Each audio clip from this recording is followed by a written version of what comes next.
she's so good with just everybody, just people, and making people feel comfortable in it. We're about to take a wild ride through one of Taylor Swift's best-kept secrets. And no, it's not another Easter egg hidden in a music video or a coded bracelet. It's a whole banger she wrote in stealth mode while pretending to be a Swedish dude. Yep, Tay whipped out her inner spy and dropped lyrical gold under the name Nils Sjöberg. Total plot twist energy. Flashback to 2016 when the world was busy dancing to This Is What You Came For by Calvin Harris and Rihanna. While everyone was losing their minds over that catchy beat, Miss Taylor was just sitting there like, that's me. But did she slap her name on it? Nope. Instead, she tossed on a fake Nordic identity like it was a Halloween costume and slid the song out the back door. Why? Well, turns out it had something to do with her then-boyfriend Calvin and the oh-so-dramatic decision to keep their personal and professional lives separate, which, okay, until Calvin went on air and basically said he couldn't imagine collaborating with her. Ouch. That little mic drop moment apparently had Taylor's camp clutching their pearls, and next thing you know, boom! Reveal time. Suddenly Nils was out and Taylor was in. Of course, Calvin had his own moment of social media meltdown, first calling her an amazing lyric writer and then spiraling into full drama king mode. He dragged in her alleged new flame, Tom Hiddleston, and tossed shade at Katy Perry for good measure. Honestly, it was giving Real Housewives of EDM. He claimed Taylor's team leaked the credit just to make him look like the villain and not in a sexy Disney way. And speaking of undercover pop star personas, Anne Hathaway is channeling both Taylor Swift and Lady Gaga like she's gunning for a pop culture EGOT. In her new movie Mother Mary, she's not just acting, she's full-on becoming this glam, unhinged, glitter-drenched icon who ditches her tour and dips into the countryside like a drama queen on a pilgrimage. And where does she go? To track down her long-lost fashion BFF, played by Michaela Cole, who apparently stitched her entire diva aesthetic together with a sewing machine and pure vibes. Now picture this. A movie with a 13th century barn that possibly drives people mad, demented flashbacks that make your brain do gymnastics, and more pop star emotional chaos than a Taylor Swift breakup album. And then sprinkle Jack Antonoff and Charlie XCX into the soundtrack like glitter on a meltdown. Yep, Jack's in his Let's Win an Oscar era, composing music for this cinematic fever dream while probably humming lyrics into his oat milk latte. But wait, it gets even better. Anne didn't just show up in full movie star mode, she practically signed up for pop star boot camp. 2 years of vocal lessons, dance rehearsals, and screaming practice. Girl basically trained harder than most Olympians, and the way she tells it, she had to humble herself daily, walking into rehearsals knowing she'd suck a little, cry a bit, and leave covered in glitter and emotional growth. That's method acting with a side of eyeliner smudges. Fans on X are already spiraling. Some are threatening to lose all decorum the minute the film drops. Others are pre-writing think pieces and preparing emotionally for the sheer chaos this cast, Hunter Schafer, Kaya Gerber, and Alba Baptista included, is about to unleash. Meanwhile, over in the real-life Hunger Games known as U.S. politics, Kamala Harris's campaign was playing celebrity Pokemon, trying to collect them all except the rarest catch, Taylor Swift, refused to be caught. And who did they send on this impossible mission? Doug Emhoff. Yep, second gentleman turned Swift whisperer. His big plan? Tap into his old Hollywood lawyer Rolodex and charm Taylor into rallying for Kamala. Spoiler, it flopped harder than a live-action Cats reboot. Apparently Doug reached out to Tay's legal squad, thinking he'd pull off some kind of legal to lyrical magic. But Taylor, queen of boundaries and better judgment, hit him with a polite, "I'll do me." No stage time, no surprise performance, no glitter guitar solo in Philly, just a simple endorsement after one debate, and even that was probably more than they deserved.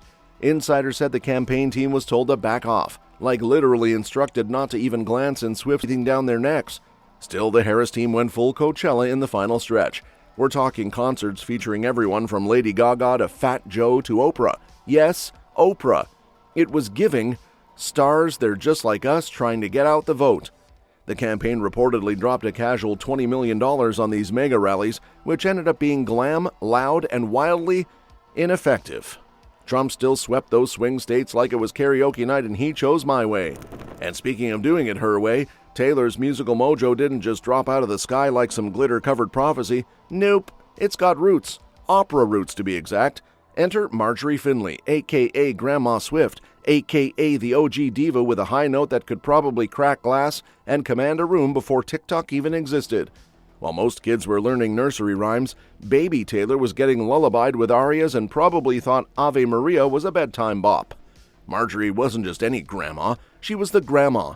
born in Memphis, slayed stages in South America and Puerto Rico, and had that whole elegant soprano meets TV personality vibe going on.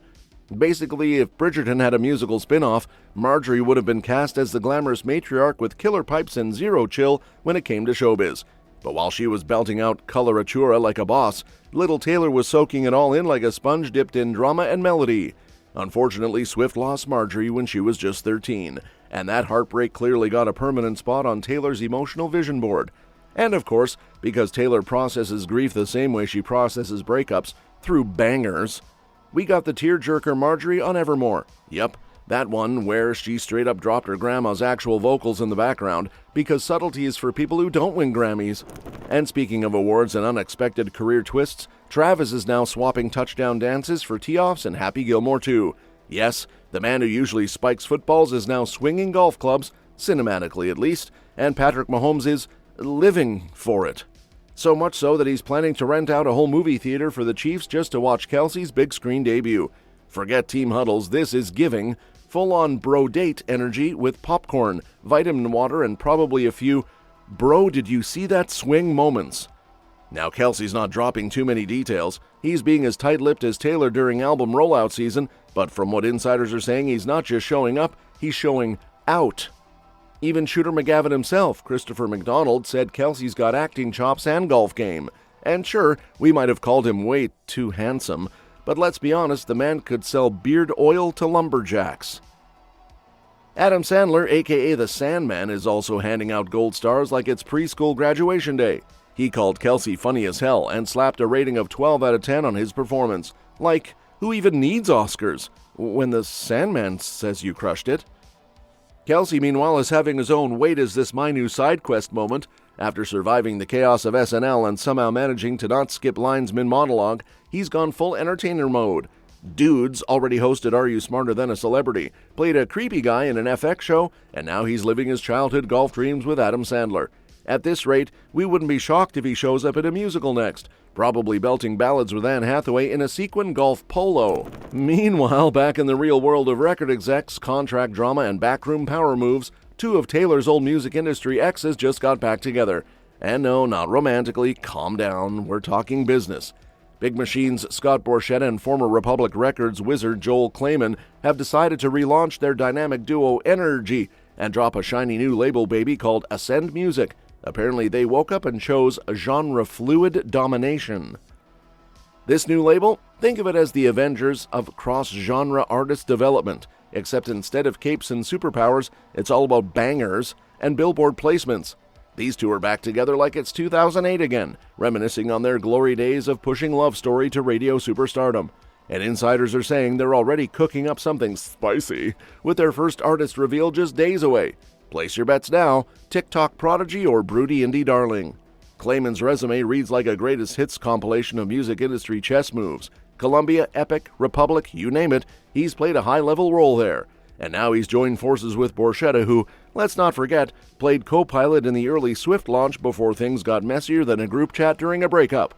But let's be real, this isn't just a nostalgia tour. These two are promising game-changing music and not in that vague motivational poster way. Ascend Music is looking to break rules, blend genres, and basically create the kind of chaos that makes Spotify's algorithm sweat. And just to keep things spicy, this launch comes hot on the heels of Borchetta joining the advisory board of Siebert Financial after HYBE's latest shuffle. Yep, the same HYBE that scooped up Big Machine like it was Black Friday, and they were hoarding power moves instead of TVs.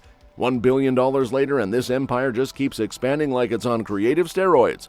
So grab your headphones, because the remix of the industry is officially loading. That's all for this video, folks. We'll see you next time.